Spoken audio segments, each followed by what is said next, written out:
Red book పాలనే దీనికి కారణమని. ఎందుకంటే మీరు చూస్తే ఈ రాష్ట్రంలో ఎవరైనా పెట్టుబడులు పెట్టాలి అంటే ఒక ఇన్సిడెంట్ గుర్తొస్తుంది.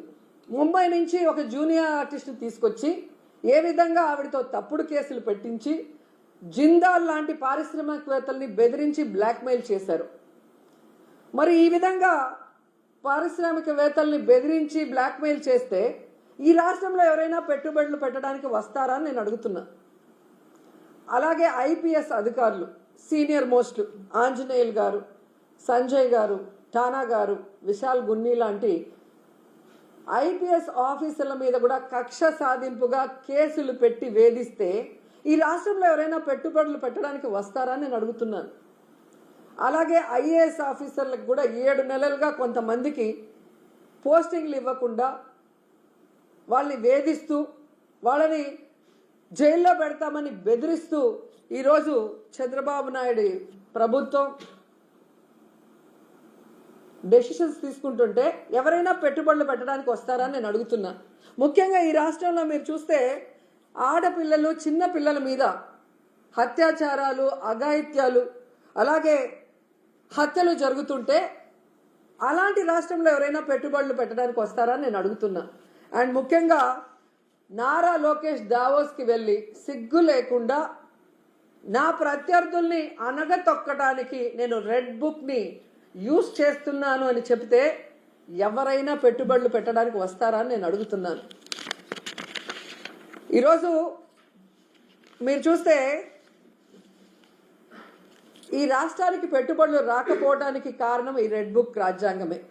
ఎందుకంటే ఎవరైనా పెట్టుబడులు పెట్టాలి అంటే ఆ రాష్ట్రంలో లా అండ్ ఆర్డర్ కరెక్ట్గా ఉండాలి, పారదర్శకమైన పరిపాలన ఉండాలి, అలాగే రోడ్డు, రైలు, ఏరోప్లేన్, అలాగే పోర్ట్స్, ఇవన్నీ కూడా అంటే ట్రాన్స్పోర్ట్ ఇది కరెక్ట్గా ఉంటేనే అక్కడ పెట్టడానికి అవకాశం ఉంటుంది. మీరు చూస్తే జగన్మోహన్ రెడ్డి గారు ముఖ్యమంత్రిగా ఉన్నప్పుడు ఇవన్నీ కూడా ఎంత చక్కగా చేశారో మీ అందరూ కూడా గమనించవచ్చు.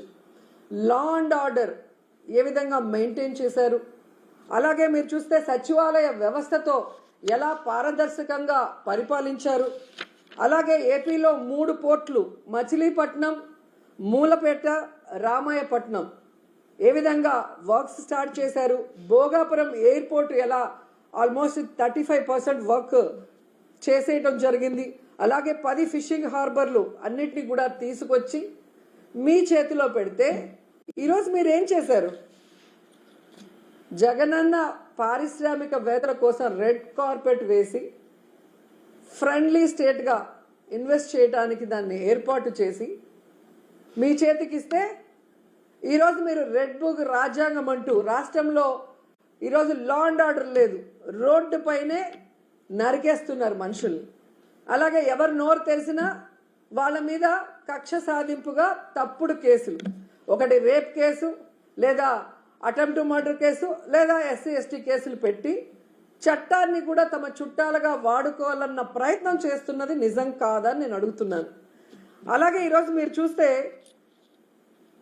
ఈ చంద్రబాబు నాయుడు, లోకేష్ చేస్తున్న పనుల వల్ల ఈ రాష్ట్ర ఇమేజ్ దెబ్బతినటం వల్ల ఈరోజు దావోస్లో పారిశ్రామికవేత్తలు ఒక్కటంటే ₹1 కూడా మనకి ఎంఓఈ చేయకపోవడం చాలా బాధాకరం.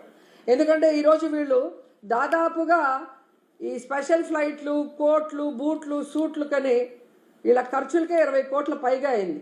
కనీసం ఆ దారి ఖర్చులకి అయిన డబ్బైనా ఎంఓఈలు చేసుకొచ్చారంటే సిగ్గుచేటు.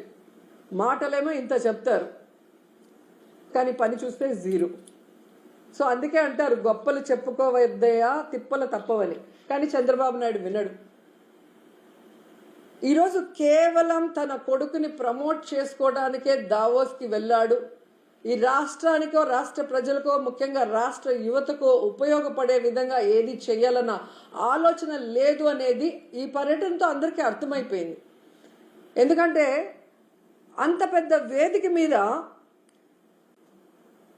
సీఎం చంద్రబాబు నాయుడు గారు మా రాష్ట్ర ఆర్థిక వ్యవస్థ చితికిపోయింది, చాలా పేద రాష్ట్రంగా మేము మిగిలిపోయాం, అని అంత పెద్ద వేదిక మీద చెప్తే ఏ పారిశ్రామికవేత్త వచ్చి ఇన్వెస్ట్ చేస్తాడు?